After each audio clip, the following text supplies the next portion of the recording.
Friends from the press, good morning. Welcome to the press conference of the first section of the 13th National People's Congress. The topic of this press conference is the reform of the fiscal and taxation system and financial work.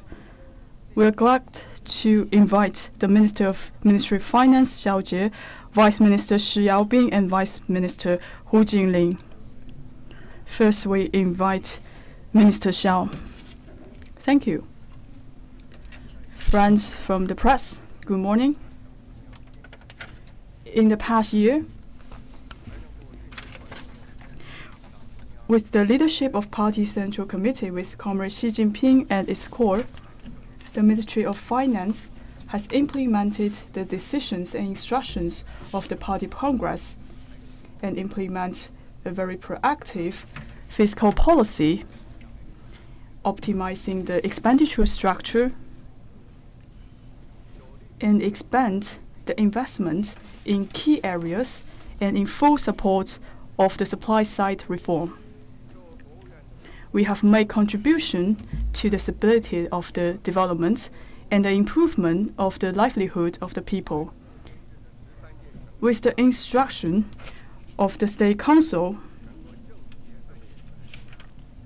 we have submitted the financial budget to the National Congress for deliberation.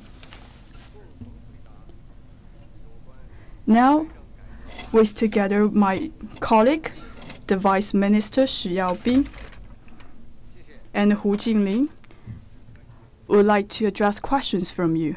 Thank you. Now the floor is open.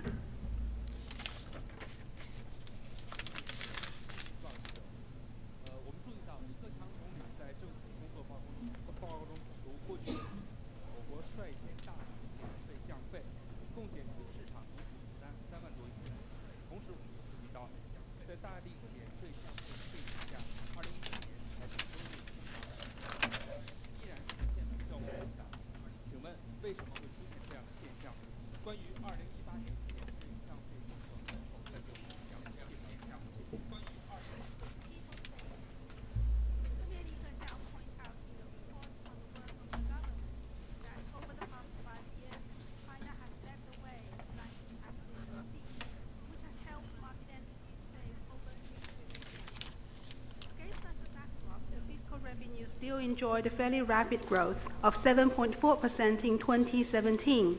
What is the reason behind this? Could you elaborate on the policy of cutting taxes and fees for 2018? 谢谢你的提问。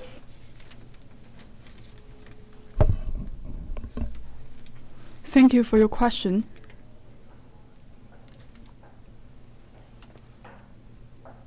For your question, it is the concern from the other press colleagues. Economy is the foundation for the financial situation. And the economic development is very important for our fiscal reform.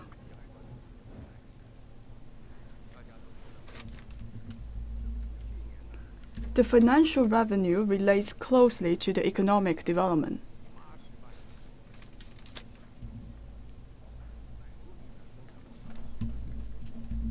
Last year, we have achieved 80 trillion GDP with a 6.9% increase. We have very strong economic momentum and the improvement of the enterprises' operation, which are the fundamentals for boosting the economic growth.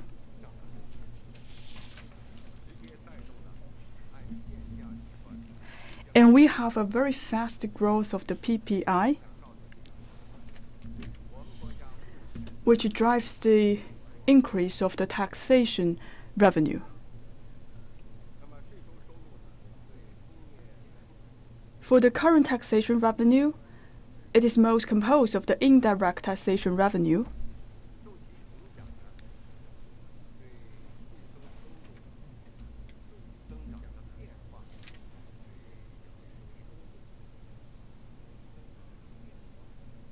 We have attached great importance to the taxation growth.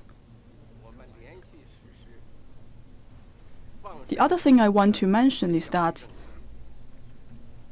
in recent years, we have implemented a sound policy to maintain sustained growth and develop new variety of tax categories, which provides the driver for growing the taxation revenue.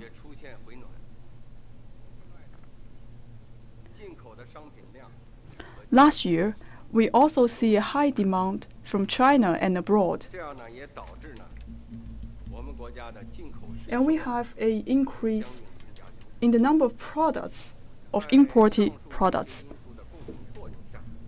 which leads to a high increase of the taxation income from the imported products.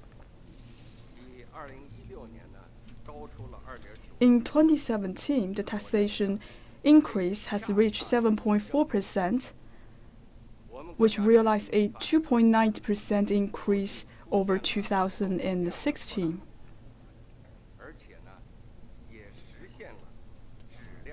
This reflects that we have a growth in the GDP, but also we achieve a better quality. Regarding your second question, it is another hot topic in the society. This year, as instructed by the party Congress, a central committee of the party, we will continue to slash the tax and fee in order to release the burden of the society and drive momentum. I would like to take a few minutes to elaborate on this topic and summarize some of the key considerations in slashing the tax and fee. The first one, we will continue to improve the VAT program. We will adjust the brackets of VAT from 3 brackets to 2 brackets.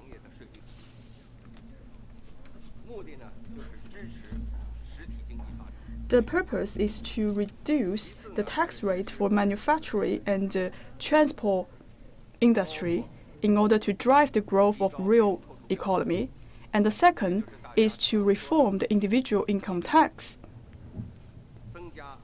including raising the threshold of the individual income tax.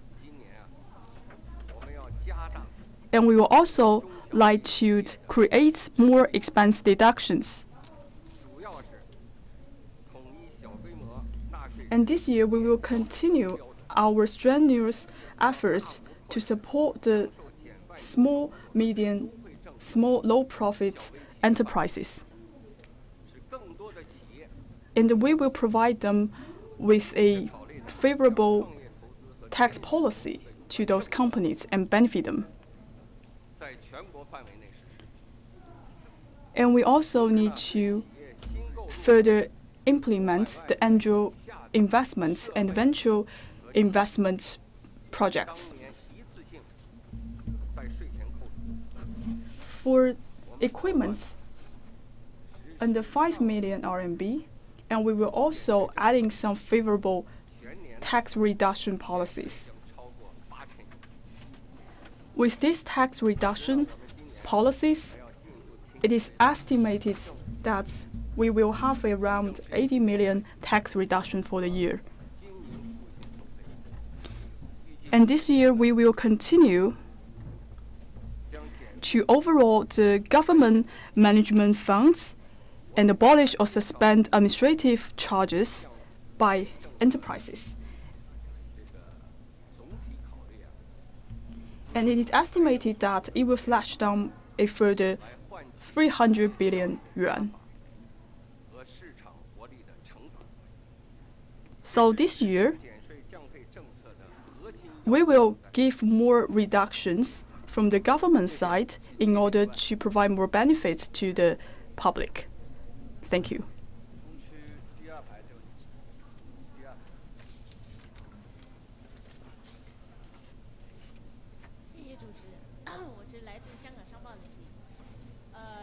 际机构预测，2018年中国政府的直接债务将达到 GDP 总量的40%，2020年有可能要上升到45%。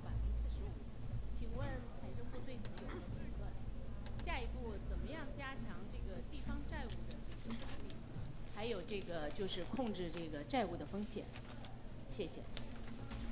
With Hong Kong Commercial Daily, according to some international institutions, the direct debt of Chinese government will reach 40% of its GDP in 2018 and 45% in 2020.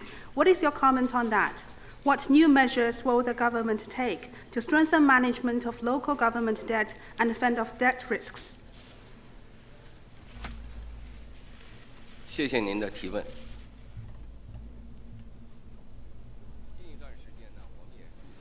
Thank you for your question.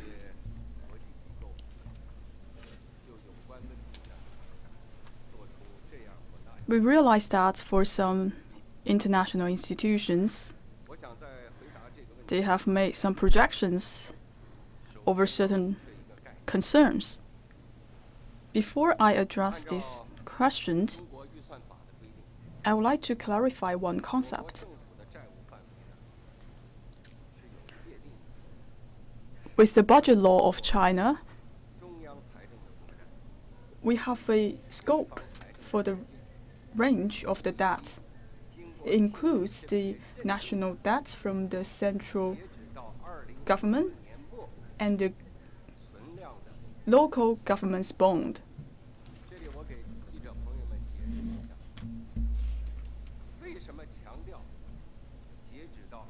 I would like to explain some concepts to you first. Why we keep emphasizing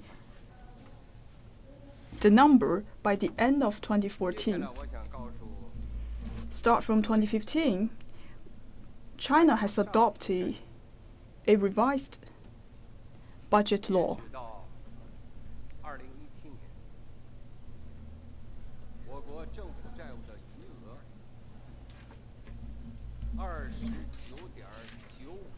By 2017,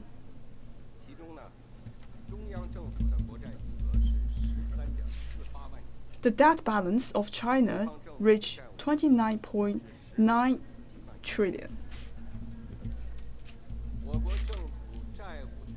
And for the central government, the debt balance is 14.8 trillion yuan, and the local government debt reaches 16 trillion yuan.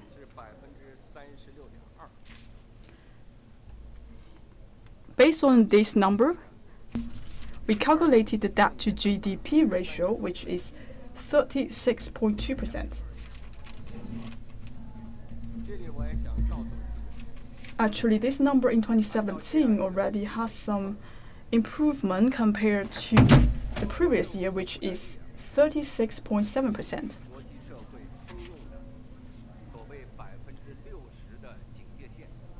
With this calculation, we are below the average of the international society, which is 60%. And also, it is better than some other countries. It is estimated that in the upcoming few years, the debt to GDP ratio of China, when we compare to the figure of 2017, will not have big changes over 2017. I would also like to take this opportunity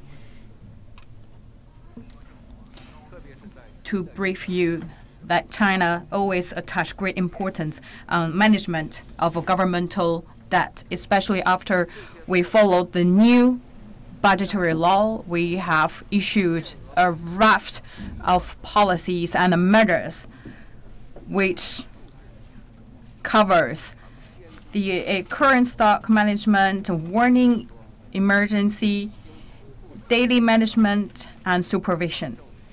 It covered all fronts, and we can say that we have established the mechanism of monitoring local government debt based on the new budgetary method. In order to issue the local government bonds,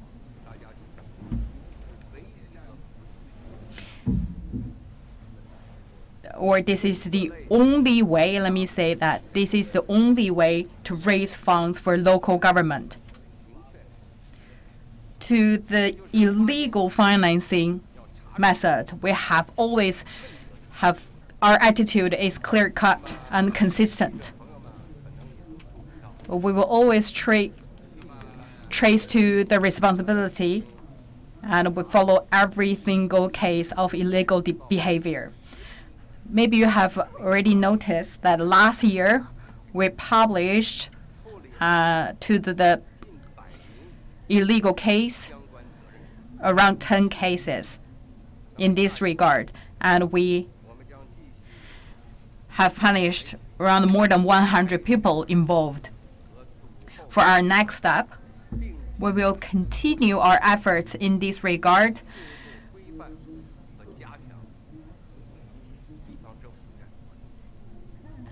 We will further regulate and strengthen our supervision on local government bond issuance.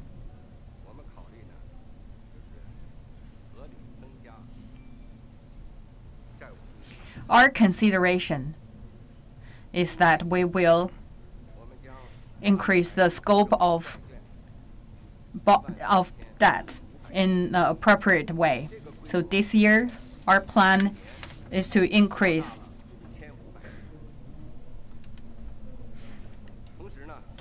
around 13.5 million. So that's around 55 million more than last year. And we will also identify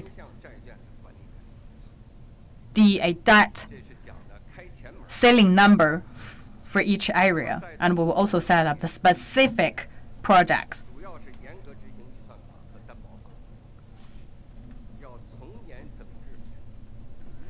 And we will also further enhance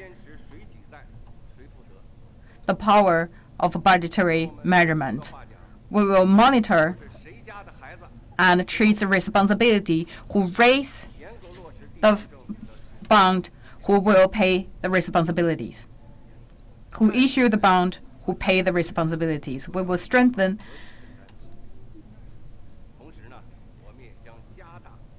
our measures in this regard. We will have clear definition on role and responsibilities of local government, and we will also strengthen our supervision in this regard. We will also trace the responsibility back. So by all these measures and policies, with the concerted efforts made by related departments, we will guarantee there is no systematic risks happened. Thank you.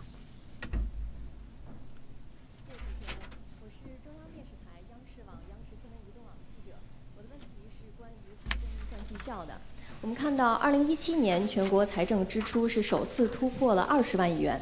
同时呢，在今年的政府工作报告中也提出，2018年全国财政支出呢将进一步增加到21万亿元。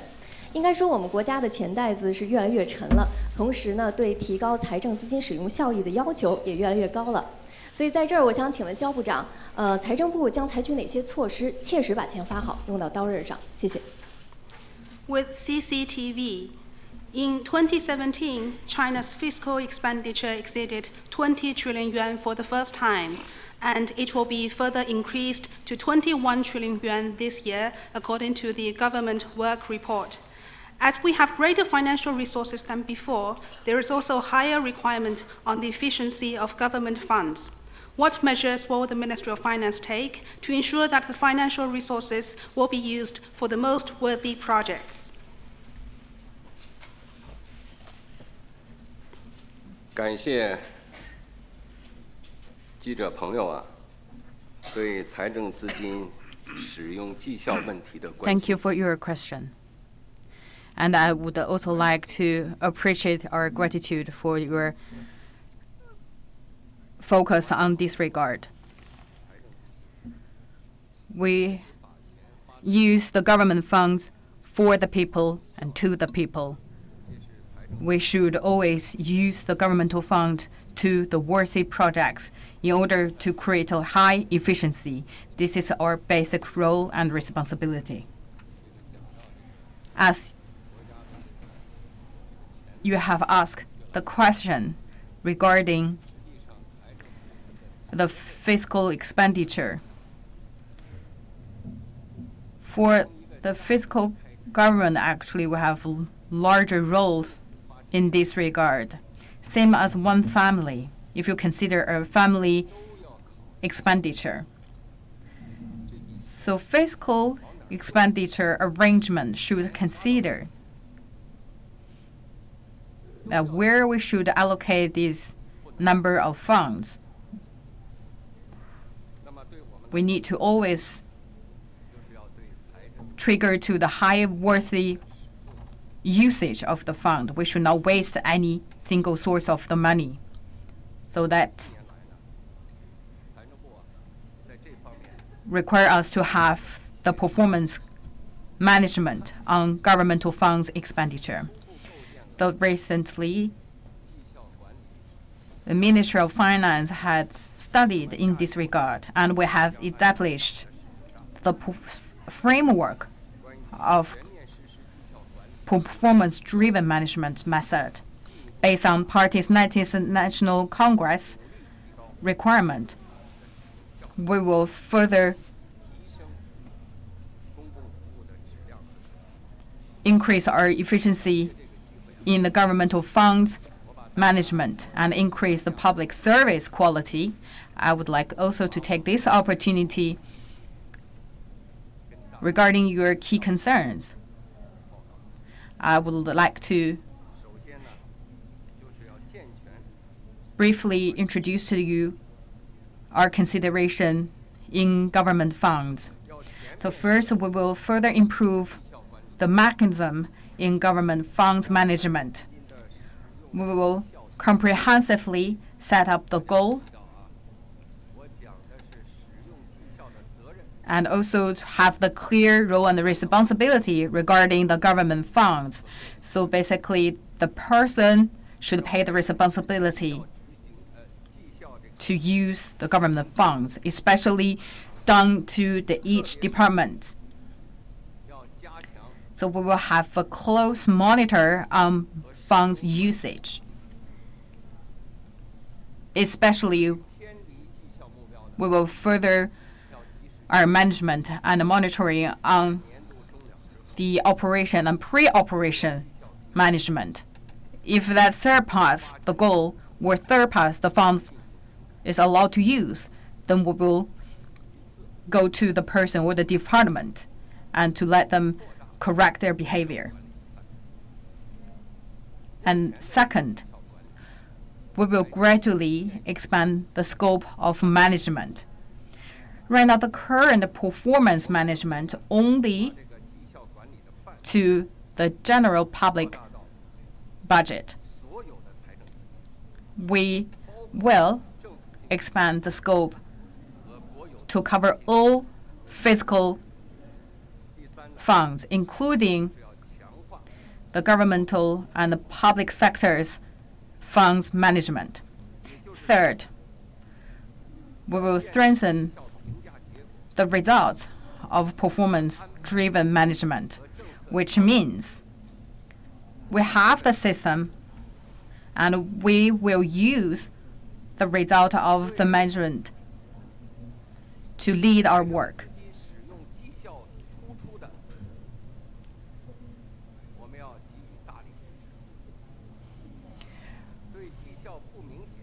For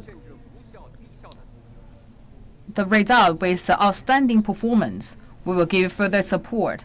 But for the low performance ones, the budget will be cut in order to further streamline and improve the structure of fiscal funds, as well as increasing the efficiency of government funds. And number four, we will strengthen our supervision in this regard. We will actively introduce the third party and experts to participate in performance evaluation in order to increase the professionalism of our evaluation.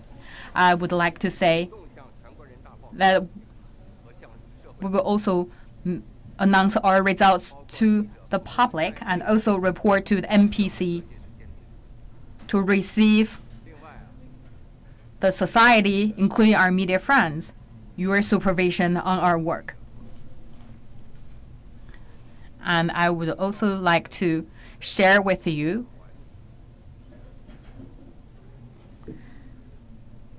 that strengthening the performance evaluation on government funds, increasing the efficiency of government funding usage is a long-term work.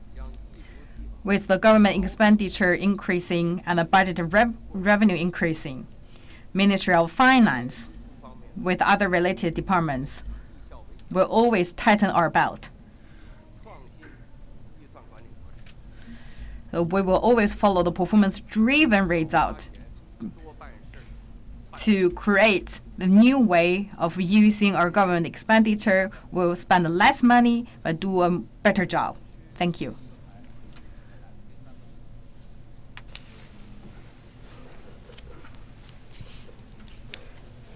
谢谢主持人，我是日本经济新闻的记者。李克强总理在政府工作报告当中指出，稳妥推进房地产税的立法。那关于房地产税征收的实施时间以及征税的对象范围，你现在有哪些看法呢？谢谢。With Nikkei, Premier Li Keqiang pointed out in the government work report that we need to appropriately advance the legislation on the real estate tax. So what's your comment on the time that the real estate tax will be introduced? On whom will it be levied and what kind of properties will be taxable? 你的中文说的大家都能听得很清楚，但是你提的这个问题啊，更加精标。Your Chinese is very good, easy to understand, but your question is more focused on the specific topic, and I would like to invite Vice Minister Shi Yaobing to answer your question. Thank you for your question. Regarding realistic tax, I believe that's draw the whole society's focus in this regard because it related hundreds of millions of households related to each individual interest. Look back to the history. As one of the category of taxation, it enjoys a very long history. To my understanding or knowledge, it first began from Europe, with people's income increasing, have more and more assets. A lot of countries actually started to charge realistic tax. You're from Japan, I believe, maybe have different name, but more or less the same category of taxation. It seems like it's a common practice around the world. So it must play a certain key role. So it helps to adjust the structure of personal properties and also increase the equity in the society.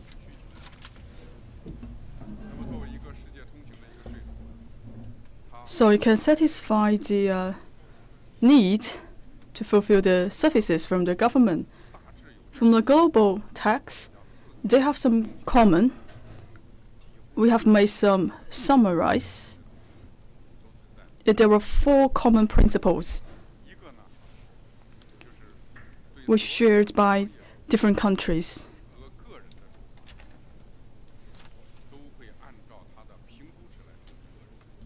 The first one,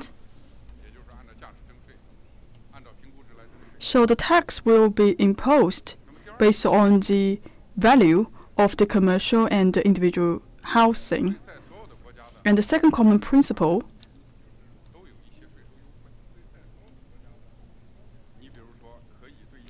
in all the real estate tax, all the other countries have some favorable policies on the real estate tax. So for the deduction standards, they may have some favorable policies to some impoverished families or households. So in general, most of these countries have some favorable policy towards those real estate tax. And the third in common is that this tax will go to the local government. For the local government, they will use this tax income to facilitate the build-out of the educational sector and some infrastructure sector. And it is a complicated process to identify the base for the real estate tax. That's why a comprehensive tax collection mechanism needs to be formed for the real estate tax.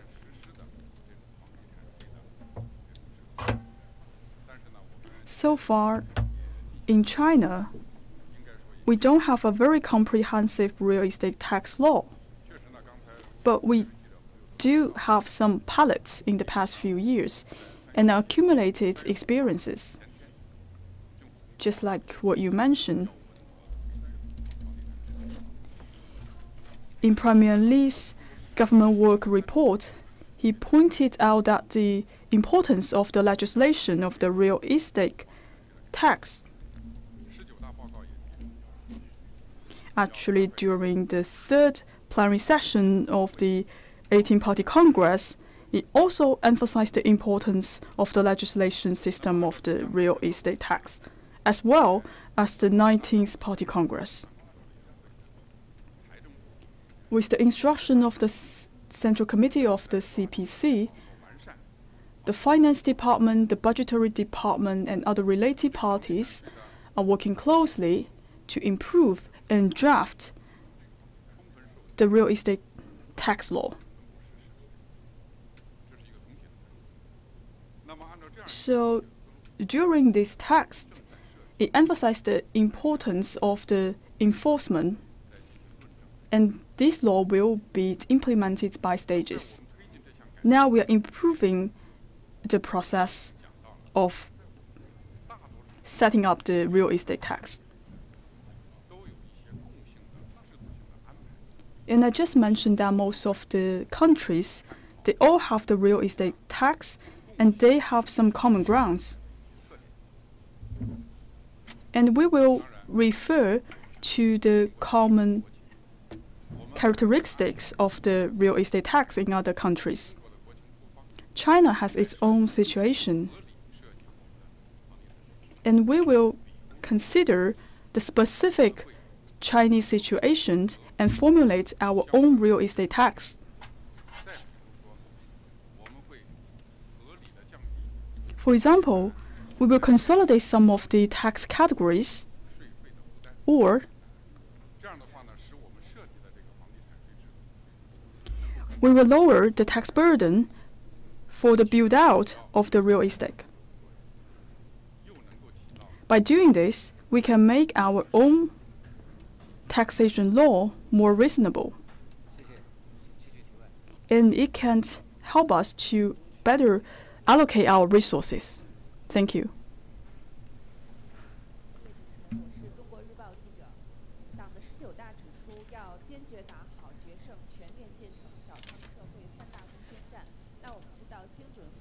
是三大攻坚战的重要内容之一。但是根据报道，在扶贫资金的发放过程中，存在着虚报、冒领、挤占、挪用等现象。那请问财政部对此将有哪些措施？谢谢。With China daily, as pointed out at the 19th CPC National Congress, we must win the three battles to finish building a moderately prosperous society in all respects. Targeted poverty alleviation is an important part of the three battles, but it is reported that such phenomena as false claims for poverty alleviation funds and embezzlement still exist. What measures will the Ministry of Finance take to address these problems? 这个问题，请胡静林副部长回答。好，谢谢这位记者朋友的提问。 We would like to invite Mr. Hu, the Vice Minister, to address this question. Thank you for your question. It is very important for us to fight against the three battles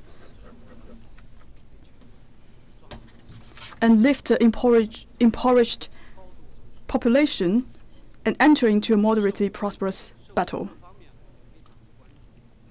The Central Committee has attached great importance to this issue, and the society also pay close attention to this concern.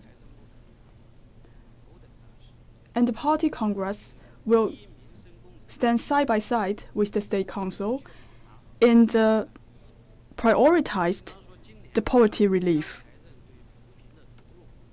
All the efforts is to help battle against the poverty alleviation. And this year, we have invested tremendous amount for the targeted poverty alleviation.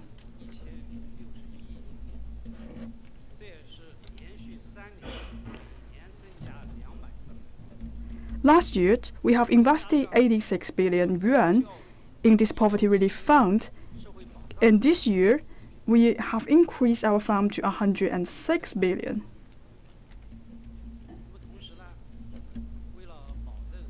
And also, we have made much more investment in the area of medical insurance, social securities.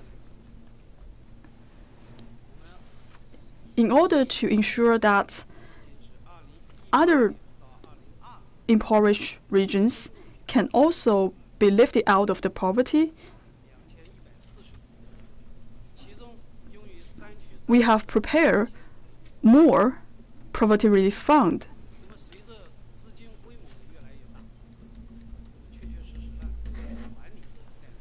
And in the rural area, at least we'll invest 105 billion yuan. This is a large amount of investment, which takes up a big portion of the expenditure. And we have taken a series of measures. In 2017,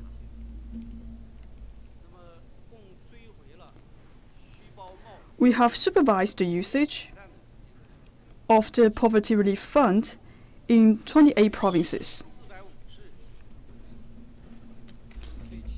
And we also call back 730 million illegal use of the fund, and also held over 450 persons accountable. With the strengthening of the supervision of the use of the fund, and we do see some improvement in better utilize the poverty relief fund. However, the poverty relief fund covers a broad range of areas. In some regions and institutions, we still see some illegal usage of the poverty relief fund. For this issue, we want to take two measures. The first one, we will further improve the system, the mechanism, to fill the gap in our mechanism.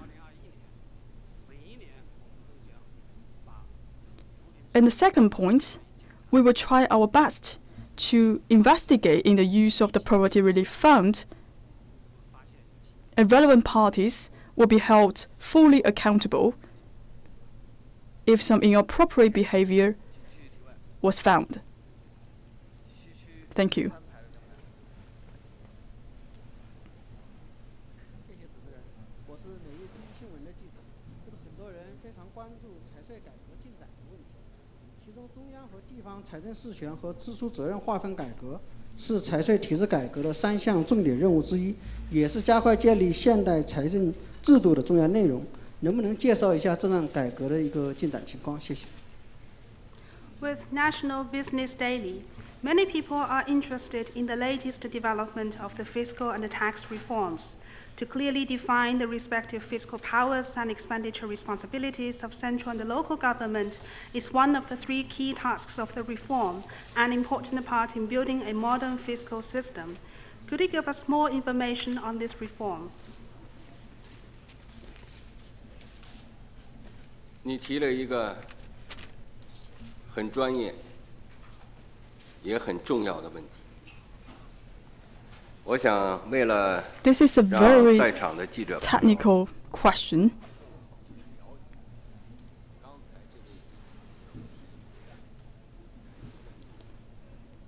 In order to help all of you better understand this reform issue, I want to further explain what is the financial power and what is the expenditure responsibility.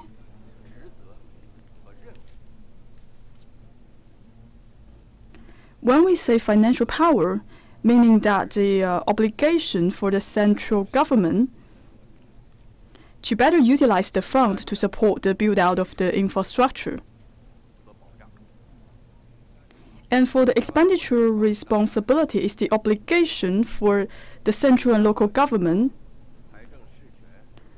when they're using the financial powers.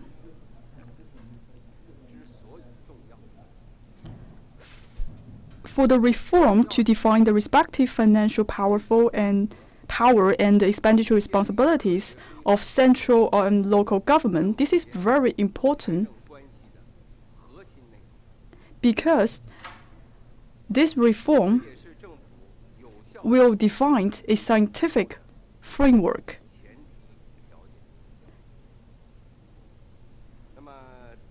And this reform is the precondition for the central government to better utilize their fund.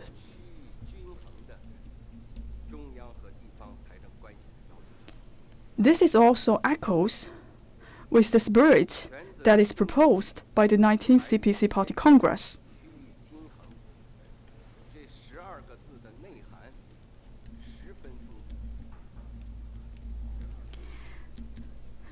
There are many connotations to the spirit to the 19th CPC Congress, meaning that respective financial powers and the coordinated financial power. Regarding the reform for this definition of the financial power and expenditure responsibilities, it covered a wide range of areas. It is a very complicated project. In order to strengthen this reform, we need a holistic plan to move forward. Last year, you may have noticed that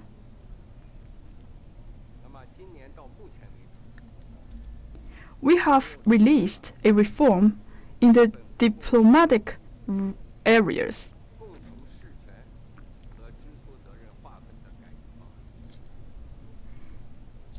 And this year, we have an updated reform plan.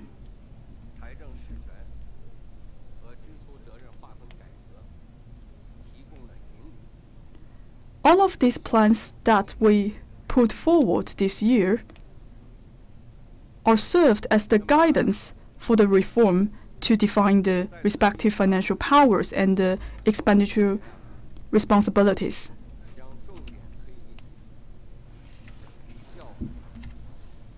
On this basis, this year, we'll further advance reform on education, medical services, transportation, environmental protection.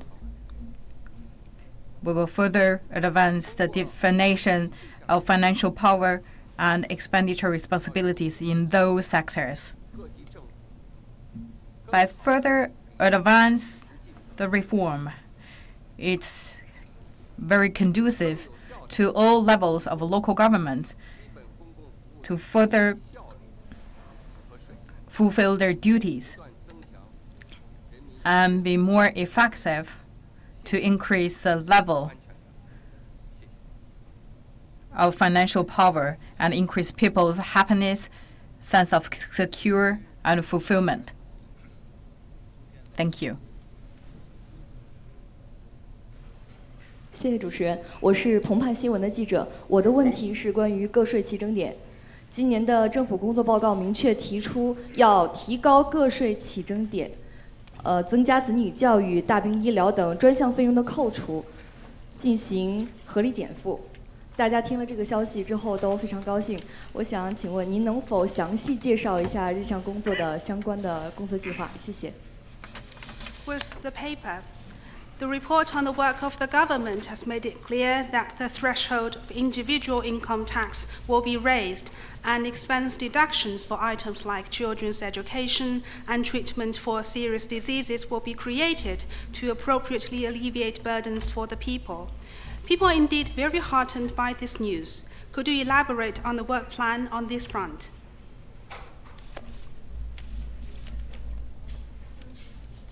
我想告诉各位记者朋友，大家都将是今年 I would like to say that all of you here will be the beneficiaries of this year's personal income tax reform. And now I would like to invite Xiao Jie to give you more details. Thank you for your question, and thank you, Minister, to give me this opportunity to answer these important questions. First of all, I would like to clarify the definition. Right now, all of us are very familiar with the occupational taxation. We talk about the basic fees. It sounds very technical. But right now, we're talking the threshold as 3,500 RMB. If above this amount, we will levy the tax. Besides, we're talking about the threshold for personal income tax. There are also other arrangements in this regard, like the pension plan, the medical insurance, for the housing fees, the occupational or the corporate pension scheme or the commercial insurance. All of us can be deducted before tax.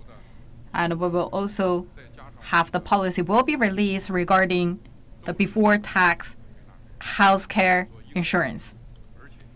All of these together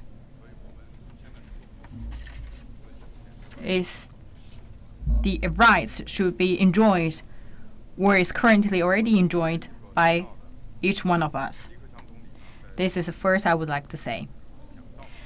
As the questions you have asked in the government work report delivered by Premier Li, it mentioned will increase or raise the personal income tax threshold, including the children's education and treatment for serious disease. From the government report, we can tell that there are two underlying meanings behind that should draw our attention. Number one, it increase threshold. How to increase? You mentioned. But to what extent? We will base on last year's basic living standard lines to identify and raise the proposal of threshold increase. That's regarding to the policy-wise. Second, that is unprecedented. We actually include the specific deduction. And as Premier Li mentioned in the work report, we will first select the sectors such as children's education and serious disease treatment that's closely related to our people's daily life. Of course, the final policies or the measures will be decided based on the reality. Besides these two key areas, I would also like to share with you that this time the reform on personal income tax threshold will also improve our current mode or models. Right now, the current model of taxation is based on the categorized method. And this time we will bring this categorized practice into the category plus comprehensive ones. This is also the global practice. For the fees, like the occupational or the other working-related personal income, we will combine them all together as comprehensive fees, and we will have the sort of so-called threshold based on these comprehensive fees. Why we're doing this is we will better reflect the equality among the society and also adjust the structure. By following the new model of taxation, all these comprehensive factors will be integrated on a yearly basis. For our next step, we'll further implement the plans and decisions made by the Central Party Committee and State Council. We will start the plans and legislation works in this regard. All the areas I mentioned will reflect through the legislation. For personal income tax, it should be based on the law in this regard. Once we confirm, the legislation will supply to the NPC as for final deliberation and approval. Once it's approved, it will be implemented. With further advance in the legislation, we will raise the personal income tax threshold, and we will cover more categories deductible to make the structure sound, reasonable, and make it as a conducive tool to further increase equality of the society and also the adjust of the structure. Thank you. 我是《华尔街日报》的记者，请问有一个关于赤字率的问题。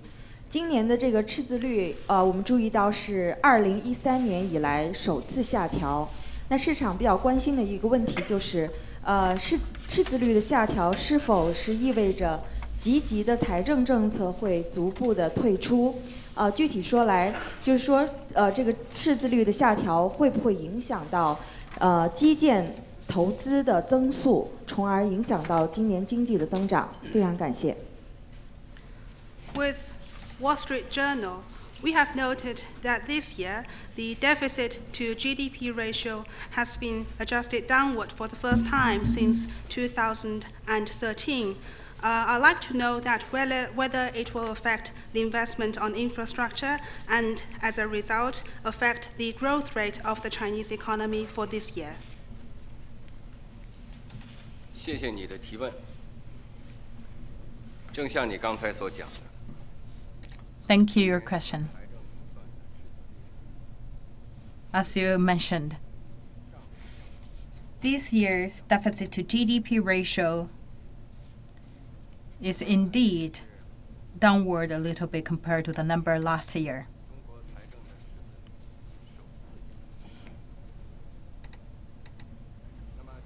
This is also the first time we lowered the number recent years.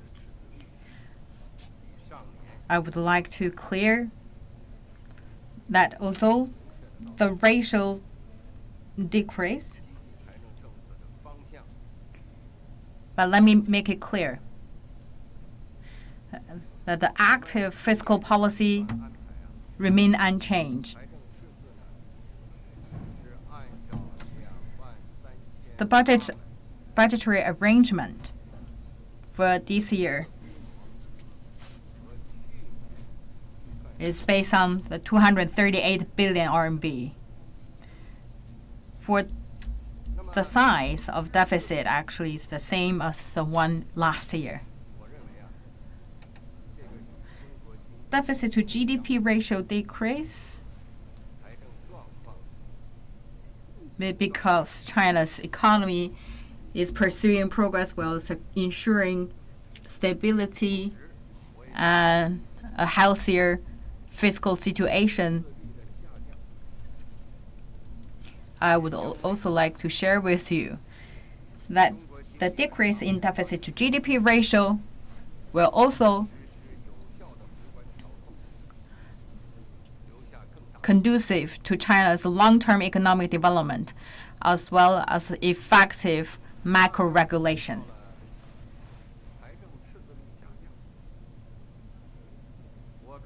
You may have already noticed that the ratio of deficit to GDP declining. I also answer the question regarding the scope of fiscal budget. Actually, these are one of factors to identify active fiscal policy. Besides deficit,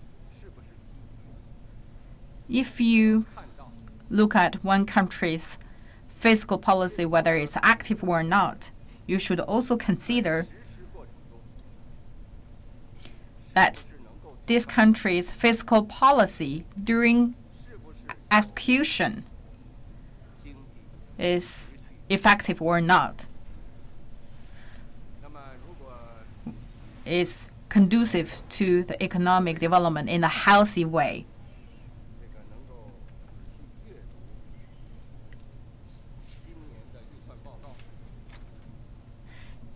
If you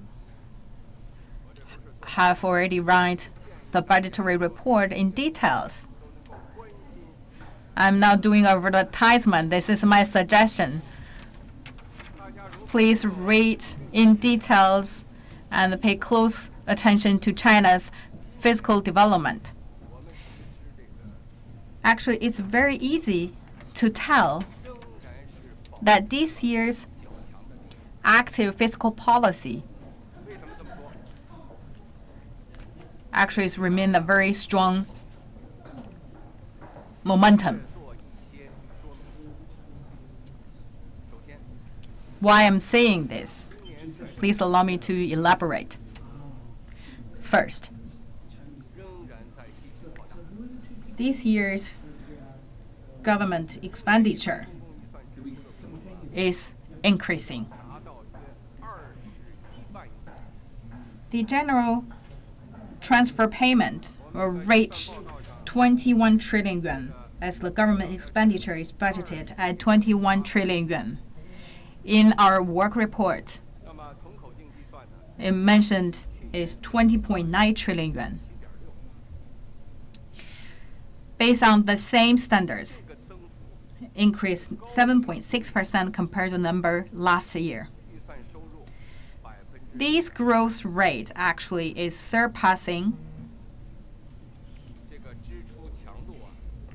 the increase rate of 6.1% of government revenue. We can tell this is a very strong number.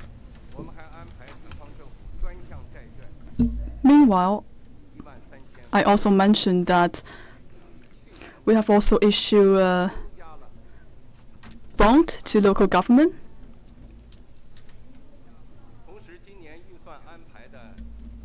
Also have a 515 billion increase over last year.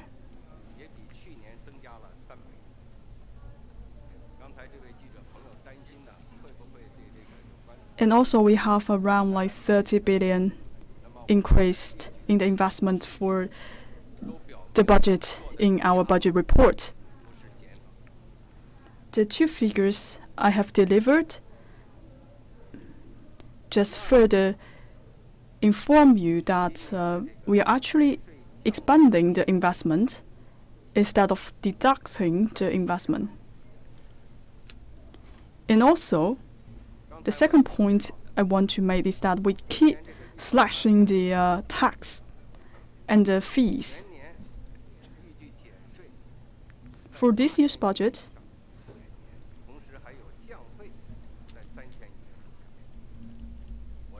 for the whole year, we will reduce tax by around 800 billion yuan, and with a fee reduction at 300 billion yuan. This is the reason why we want to carry out the reform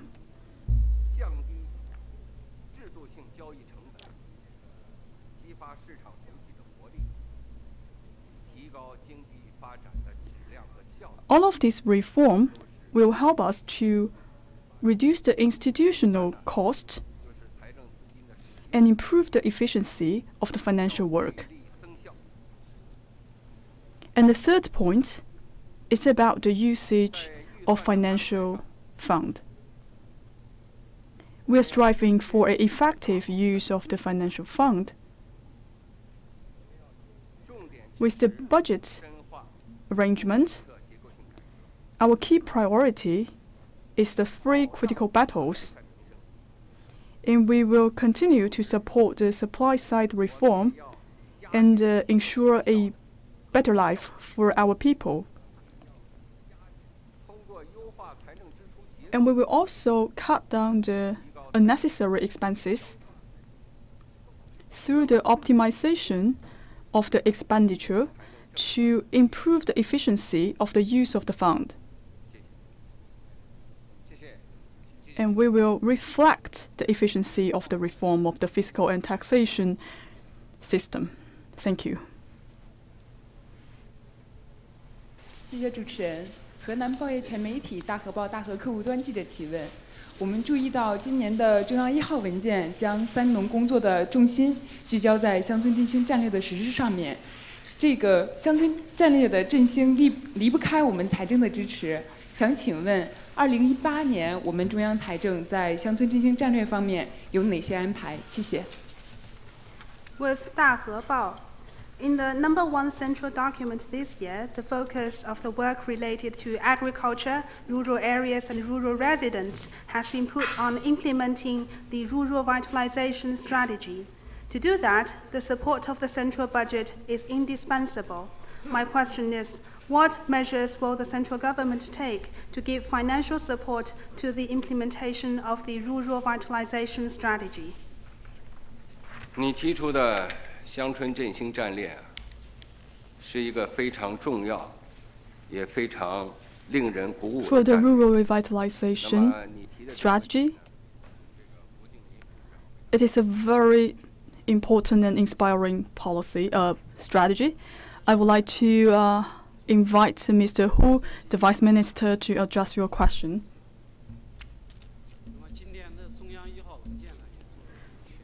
So the 19th CPC Party Congress have identified the strategy for rural revitalization, and we also have detailed arrangement in the first central document.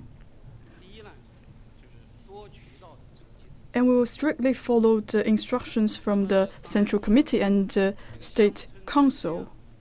And we will take 3 measures to realize this objective. The first one, we will raise funds from a variety of channels. So first, we need to improve the investment channel. For the public fund, we will prioritize the usage in the rural areas and to strengthen the weakness in the rural areas. At the same time, we will also try to be more innovative in raising funds.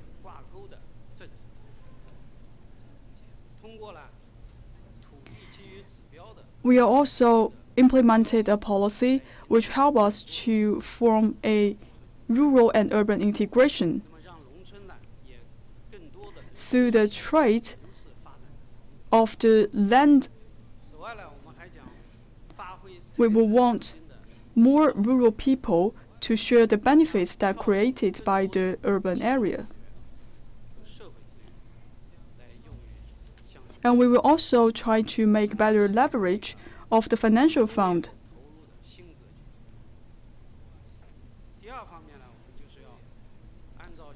And we want to be more diverse in the investment in the rural area. And second, we will be more targeted in investing in the rural area.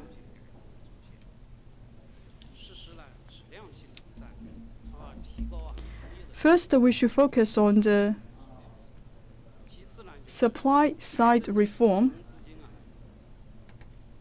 and be conducive to the development of the rural areas, the farmer, and also the agriculture industry. We will continue to develop the green development in order to support the rural area.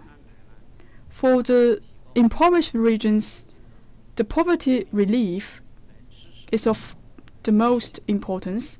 We will continue to invest more in the Poverty Alleviation Fund.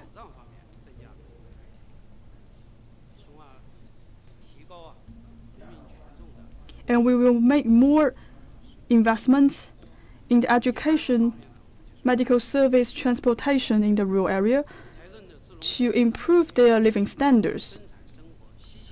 And the third, we should strengthen the supervision of the fund. This fund is closely related to the life and work of the people who are living in the rural area.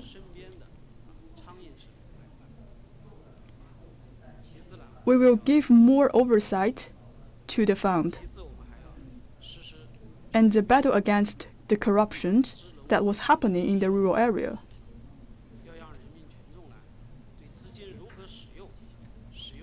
And we also will implement a fund performance management mechanism in the rural area to give more transparency to the peasants in order to gain their sense of fulfillment. Thank you. 我的问题是有关于这个“一带一路”建设的。那我们知道，今年呢是“一带一路”倡议提出的第5个年头。在这个支持“一带一路”建设的过程当中呢，财政部做了哪些工作？取得了怎样的成效？下一步还有什么样的考虑和打算呢？谢谢。I'm with China Radio International. This year marks the 5th anniversary of the Belt and Road Initiative. Could you brief us on how the Ministry of Finance has supported the implementation of the initiative, and how about the result of your work? What plans do you have for the next step? 中国财政部深度参与了“一带一路”建设中的资金融出。请史耀斌副部长。So the Ministry of Finance has deeply involved in the Belt and Road initiatives. We would like to invite Xiao Jie to address your question. So we all know that the Belt and Road initiatives was proposed by President Xi Jinping 5 years ago. Since then, we have received support from many countries.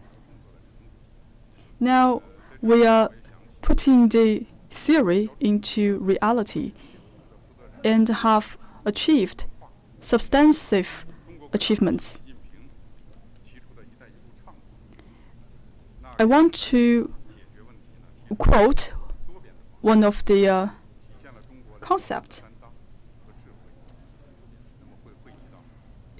They said that the Belt and Road initiatives serves a great platform for other countries to solve their own problems. The Belt and Road initiatives comes from China, but serve all the world. Mr. Xiao just mentioned that China has a comprehensive finance ministry, and we have deeply involved in the build-out of the Belt and Road initiatives.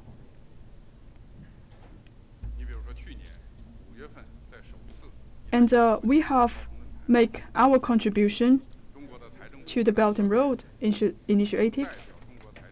In last year, in the forum of the Belt and Road, Minister Xiao Jie, on behalf of the Ministry of Finance, worked together with 26 leaders of Ministry of Finance in other countries to come up with a plan.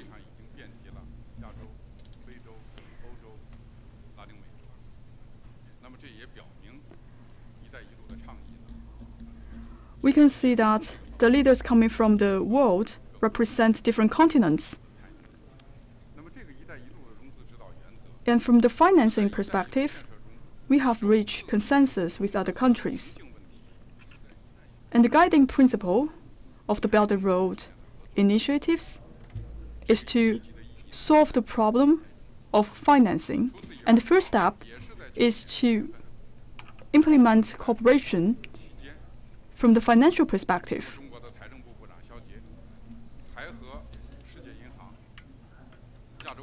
Also, in May last year, Minister Xiao Jie also worked together with banks, including Asian Bank,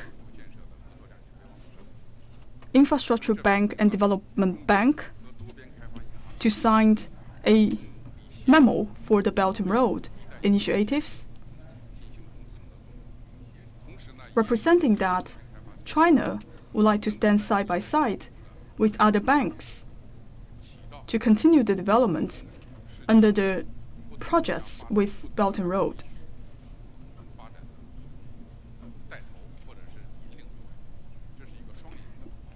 All of these efforts will connect the cooperation between different countries, which will achieve win-win results. In the coming forward, we will continue to follow the instruction from the central government and better serve the build-out of the Belt and Road project to further enhance achievements that we have gained in the past few years.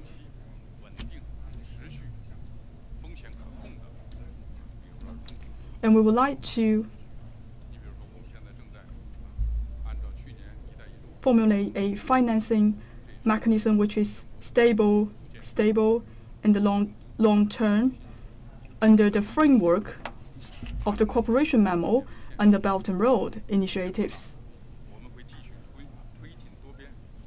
We want to make all of the agreements come into reality. And we will continue to further our dialogue about the tariffs and the founding of the free trade zone.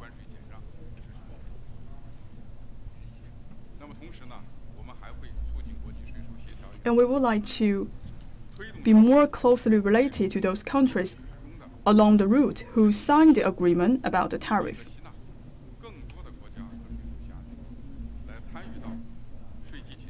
And we'd like to eliminate some of the difficulties that we have encountered for the taxation income. By doing all of this, we can remove the tax collection barrier, because we think the tax collection has played an important role in the process. Finance Ministry will, based on the development of Belt and Road Initiative and based on our functions, will keep the pace with the dynamic trend and adjust our functions and roles to give our share of contribution to the development of Belt and Road Initiative. One last question. 谢谢主持人，我是来自中新社中新网的记者，是就中小微企业来提问肖部长。我们注意到官方近年来是出台了一系列的政策支持中小微企业，包括去年3月7日您在这里介绍的减税政策，和您今天回答第一个提问时提到的这个扩大减税范围。我们想了解今年在支持中小微企业方面还有哪些新的举措？谢谢。I'm with China News Service. In recent years, China has introduced a host of policy measures to support the development of micro, small, and medium-sized enterprises. I still remember on March the 7th last year, you briefed us on the tax policies, the policies on tax reduction, and in answering the first question on this press conference, you said that the policies will be extended to more companies. So what new measures do you have to further support their development? 我首先要谢谢你提出了一个我们国家中小微企业都 First of all, I would like to appreciate that you have asked a question regarding macro, small, medium-sized enterprises. This is also our key concern among society. Actually, around the globe, each country attached a great importance to these groups of enterprises because these group of enterprises are the key identities to create jobs. And they also drive capital's consumptions and creativities. In recent years, Ministry of Finance fully implement the decisions and the plans made by the Central Party Committee and State Councils regarding further advance the development of micro, small, medium-sized enterprises. We reduce the taxation and also extend the channels of profits with all range of policies. We further support the development of these group of enterprises development and received notable progress. Regarding to your question, this year, MOF will be more innovative in policies and mechanisms. We will conduct a comprehensive measures to create an enabling business environment for micro, small, medium-sized enterprises as well as for startups. First of all, we will continue our efforts in fiscal and taxation support. We will further give our big support to reduction of tax.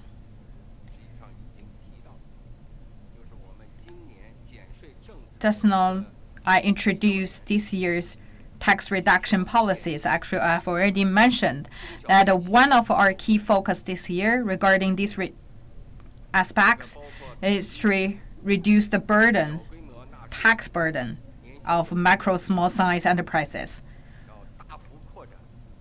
We will have the same standard on sales revenue of these group of enterprises and half their taxation and also extend the group of people who can enjoy these benefits. Due to the interest of time, I will not elaborate in details.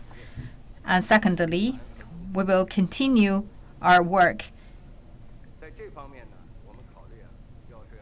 to solve the issues for these group of enterprises of financing. We will let the government budget to play a guidance role. And right now we have already set up a specific fund for the small and medium-sized enterprises as well as startups. On top of that, this year we will also establish the government guarantee fund for financing.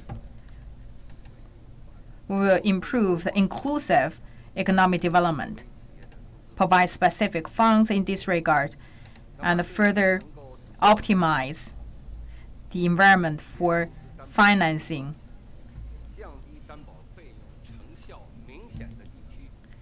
And to extend the scope of guarantees and lower the fees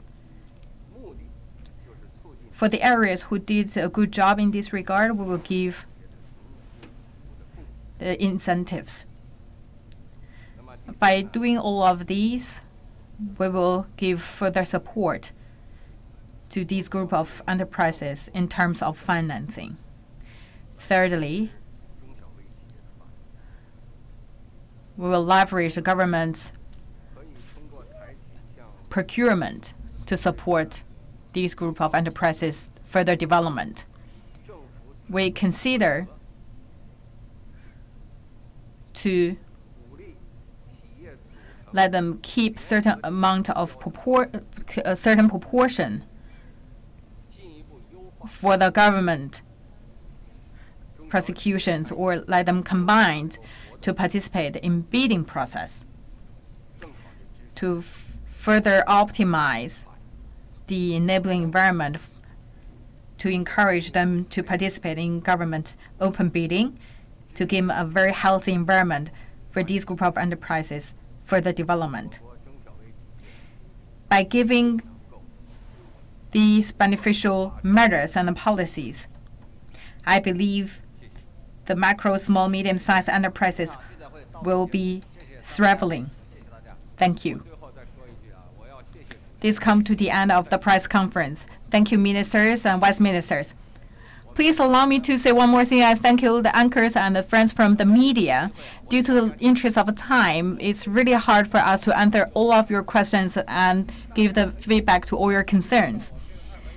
I would like to say there's a barcode, the QR code. You can scan it, and you can see more details related to our reform policies in this regard. Thank you.